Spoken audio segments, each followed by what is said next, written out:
చుక్కకూర పచ్చడి చేసుకుందాం. చుక్కకూర పచ్చడి చేసేయడానికి ధనియాలు, తాలింపులు, జీలకర్ర, కరివేపాకు, ఎల్లుల్లిపాయ, ఎండుమిరపకాయలు కావాలి. వేపుకుందాం. కొద్దిగా ఆయిల్ పోసుకుందాం.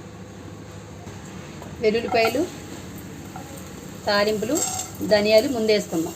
ఈ బేగా యాగవు కాబట్టి ముందే వేసుకోవాలి. తర్వాత కరివేపాకు, జీలకర్ర, ఎండుమిరపకాయలు వేసేసుకుందాం. ఇలా బాగా వేగాక ఒక గిన్నెలో తీసేసుకుందాం. వీటిని తాలింపులను తీసేసుకొని చుక్కకూర శుభ్రంగా కోసుకొని వేసేసుకుందాం. బాగా కడిగి కోసుకోండి.